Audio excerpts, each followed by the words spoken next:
Good evening दोस्तों, मैं आपका डॉक्टर अंकुर शर्मा।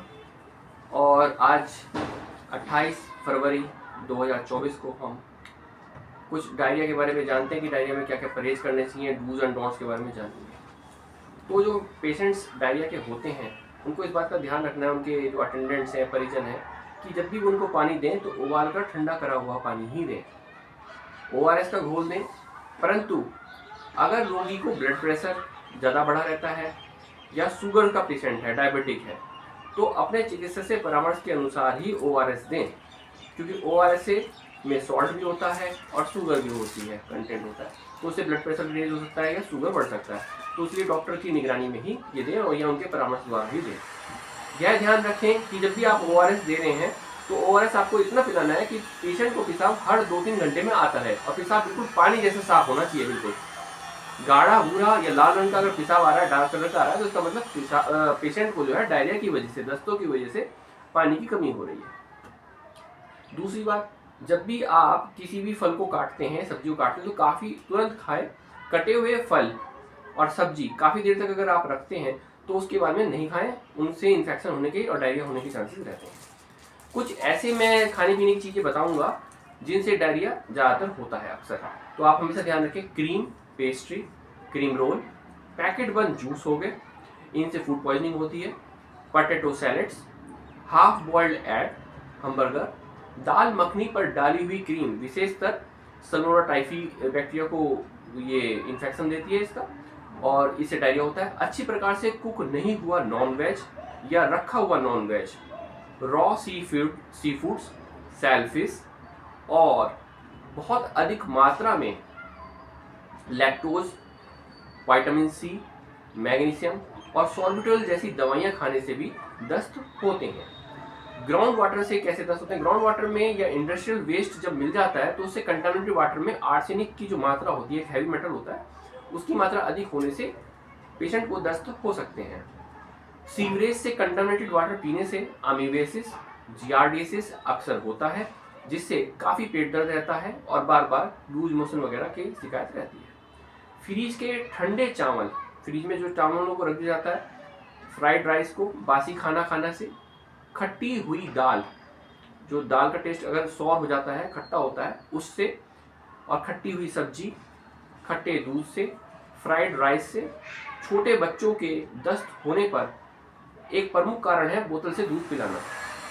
तो इन सब चीज़ों को ध्यान रखें कि फ्रिज के ठंडे चावल हो गए, फ्राइड राइस हो गया, बासी खाना हो गया, खट्टी दाल, खट्टी सब्जी, खट्टा दूध, इन सब से डायरिया होता है, तो इनको आप अवॉइड करें। छोटे बच्चों को जो दस्त होता है उसमें बोतल के थ्रू होता है, तो बोतल से दूध नहीं पिलाना है। दूध पिलाने से पहले ब्रेस्ट को और स्तन्स को अच्छी प्रकार से क्लीन करके, साफ करके ही दूध पिलाएं। कुछ दवाइयाँ ऐसी होती हैं जिनसे दस्त होता है, जैसे एमॉक्सिसिलिन, लैक्सेटिव होते हैं, सोडियम पिकोसल्फेट, लिक्विड पैराफिन, इनकी अधिक मात्रा में सेवन करके कई बार पेशेंट खुद ही अपने आप सेल्फ मेडिकेशन करता है, तो उससे भी डायरिया होता है। लैक्टुलोज हो गया, दूध सिरप, सॉर्बिटॉल, एंटासिड्स की अधिक मात्रा में, H2 ब्लॉकर और प्रोटॉन पंप इनहिबिटर, पेंटापेराजोल, डोमपेरेडम, जिसको अक्सर पेशेंट कहते हैं हमने गैस एसिडिटी की दवा खाई है, उनका लगातार मिसयूज करने से एसिड का जो लेवल होता है स्टमक का वो कम हो जाता है, तो उसकी वजह से भी संक्रमण होता है। कई बार जो गैस्ट्रिक एसिड होता है उसका जो मेन मैकेनिज्म है वो बाहर से आने वाले जो गंदे बैक्टीरिया हो गए, वर्म्स हो गए, उनसे भी बचाव करता है, परंतु लोग अपने आप सेल्फ मेडिकेशन करते रहते हैं और proton pump inhibitor, H2 blocker, ranitidine और ओमापेराजोल, पेंटापेराजोल, लैंसोपेराजोल, इन सब का यूज़ करते रहते हैं, डेली बेसिस पे खाते हैं। उससे एक तो विटामिन B12 की डिफिशियंसी होती है, ऊपर से सेकेंडरी बैक्टीरियल इन्फेक्शन भी होते हैं, जिसकी वजह से उनका पेट हमेशा खराब रहता है, कुछ ना कुछ लगा रहता है, पेट के अंदर प्रॉब्लम रहती है। तो अपने आप से सेल्फ मेडिकेशन नहीं करें।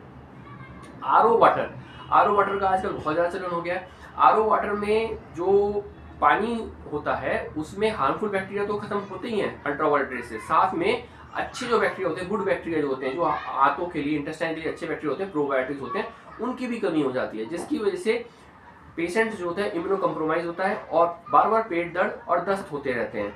जब भी ये आरओ वाटर पीने वाले लोग कहीं बाहर जाके किसी दूसरे शहर में जाके पानी लेते हैं, कुछ खाना पीना करते हैं, तो उसके बाद में पेट दर्द होता है, इनको दस्त होते हैं, शरीर की इम्यूनिटी कमजोर हो जाती है। तो इसलिए सबसे अच्छा तरीका पानी को फिल्टर करें, फिल्टर करके उबाल कर ठंडा करके रखें, वही सबसे बेस्ट तरीका है। गाय भैंस के कच्चे दूध पीने से टाइफाइड, ब्रूसेलोसिस, ट्यूबरकुलोसिस होने की संभावना रहती है। अतः दूध हमेशा उबाल कर ही पीना चाहिए।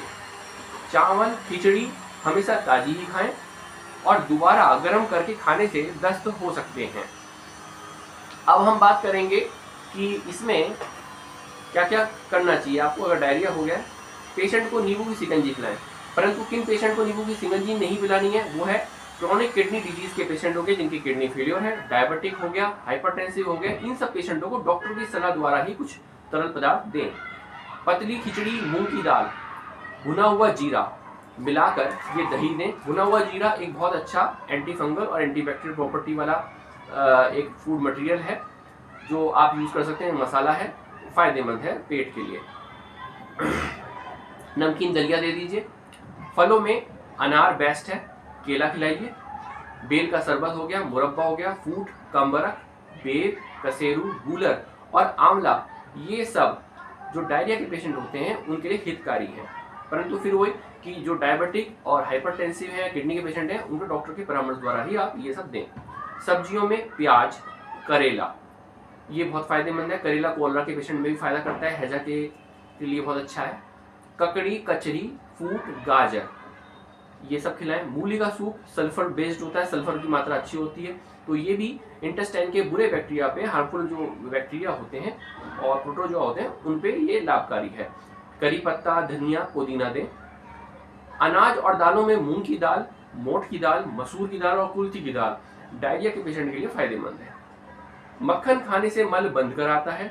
दही से आंतों के लिए एक अच्छी और लाभकारी है क्योंकि इसमें प्रोबायोटिक की मात्रा बहुत होती है जो हानिकारक दस्त करने वाले कीटाणुओं से शरीर की रक्षा करती है। शुद्ध शहद देना चाहिए डायरिया के पेशेंट को। यह ऊर्जावर्धक होता है, लाभकारी होता है, विटामिन और मिनरल से युक्त होता है, परंतु शुद्ध होना चाहिए शहद, ये इस बात का ध्यान रखें। पुराने लंबे समय तक रहने वाले क्रॉनिक डायरिया के अंदर मेवा, काजू, अंजीर, पनीर इत्यादि देना चाहिए क्योंकि इसमें जिंक की प्रचुर मात्रा होती है और जिंक पुराने डायरिया के पेशेंट के लिए लाभकारी होता है क्योंकि उसमें जिंक की डिफिशियंसी रहती है। अब हम बात करते हैं बैक्टीरिया के अनुसार दस्तों में क्या क्या देना चाहिए। अगर ई कोलाई नामक बैक्टीरिया स्टूल कल्चर सेंसिटिविटी की रिपोर्ट में आता है तो उसमें दालचीनी, पीपली, तुलसी और गिलोय जैसी औषधियां लाभकारी होती हैं। सल्मोनेला टाइफी से होने वाले दस्तों में अदरक, पीपली और भुनी हुई सौंफ लाभकारी है। स्टैफिलोकोकल बैक्टीरिया में अदरक और लहसुन फायदेमंद है। वाइब्रियो कोलेरी, सिगेला और जियार्डियसिस में बेल बहुत लाभकारी है।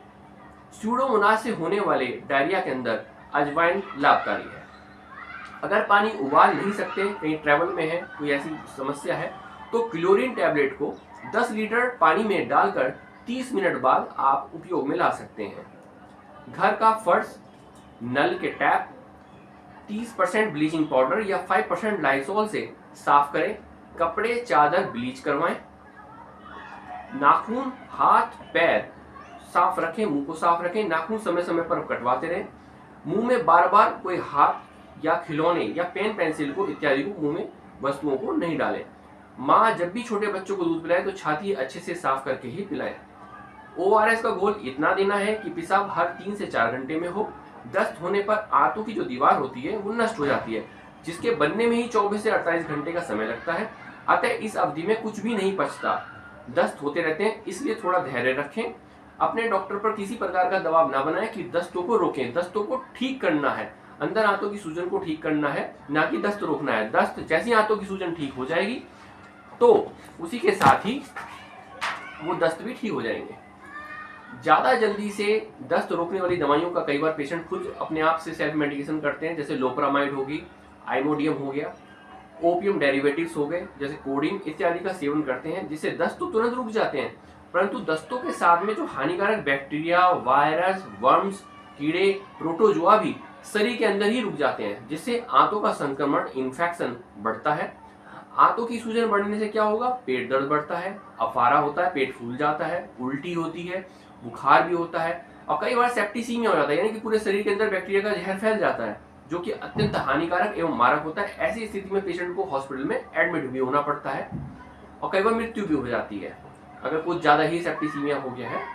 6 महीने से अधिक आयु के बच्चों में जिंक से भरपूर पतली मूंग की दाल, छिलके वाले अनाजों को उबाल कर ठंडा किया हुआ पानी देना चाहिए, इससे जिंक की कमी पूरी होती है और डायरिया में फायदेमंद है। सब्जी का पतला सूप देना चाहिए। दस्त होने पर अपने चिकित्सक के परामर्श के अनुसार मल की जांच करवाएं। मल की जांच भी अनेक प्रकार की होती है, वो आपके चिकित्सक जब आपका फिजिकल एग्जामिनेशन करेंगे तब वो बताएंगे कौन सा टेस्ट कराना चाहिए। इससे हानिकारक कीटाणुओं का पता चलता है, जैसे प्रोटोजोआ हो गया, अमीबेसिस हो गया, जियार्डिसिस है, या दूध से कोई एलर्जी तो नहीं है, लैक्टोज इंटॉलरेंस तो नहीं है, इत्यादि दस्तों के अनेकों कारणों का पता चलता है। पेट दर्द होने की स्थिति में गर्म पानी की बोतल से सिकाई करनी चाहिए। दस्त होने पर चिकित्सक को विस्तार पूर्वक बताएं कहीं कोई यात्रा तो नहीं करी, यात्रा बस से या रेलवे से तो नहीं करी, क्योंकि ट्रैवलर डायरिया जो होता है यात्रा करने के 3 दिन से लेकर 14 दिन बाद भी हो सकता है। तो 14 दिन पहले की तक की भी यात्रा आप अपने डॉक्टर को जरूर बताएं। कहीं किसी पार्टी में तो नहीं गए थे, वहां खाना खाया था, या किसी के घर में कोई खाना खाया हो तो जरूर अवश्य आप बताएं। कहीं कोई स्ट्रीट फूड तो नहीं खाया। दस्त कितनी बार हुए, कितने घंटों दिनों से हैं, दस्त का रंग कैसा है, उसमें पानी की मात्रा क्या है, वो अवश्य अपने चिकित्सक को बताना चाहिए। दस्तों के रंग में जैसे पीले रंग के हैं, भूरे हैं, हरे हैं या काले हैं, खूनी दस्त हैं या म्यूकस या आमयुक्त हैं, ये अपने चिकित्सक को स्पष्ट रूप से बताना चाहिए। छोटे बच्चों को हमेशा कटोरी चम्मच से ही दूध पिलाएं, क्योंकि बोतल के जो निप्पल होता है उसमें संक्रमण होने के चांसेस ज़्यादा होते हैं, कई बार हैवी मेटल्स भी होते हैं, जिससे बच्चों को दस्त व पेट दर्द होते रहते हैं। छोटे बच्चों को ऐसे लोगों की गोद में नहीं देना है जिनको पहले से कोई संक्रमण है, जैसे खांसी, जुकाम, बुखार, दस्त इत्यादि हो, जिन्होंने हाथ नहीं धोए हैं, कोई बाहर से आया है घर में या कहीं पर भी मिला, तो ऐसे बच्चों को ऐसे लोगों के हाथों में नहीं देना है। कोई अस्पताल से आ रहा है तो अस्पताल में बच्चों को ना लेकर जाएं, और अस्पताल से आने वाले जो लोग होते हैं उनके हाथ पैर अच्छे से धुलवा के तभी आप संपर्क में आए। आशा करता हूं कि डायरिया में बताए गए डूज एंड डोंट्स आपको पसंद आए होंगे, और ये अपने आप सभी लोगों के साथ में, अपने मित्रों संबंधियों के साथ में आप साझा करेंगे। नमस्कार।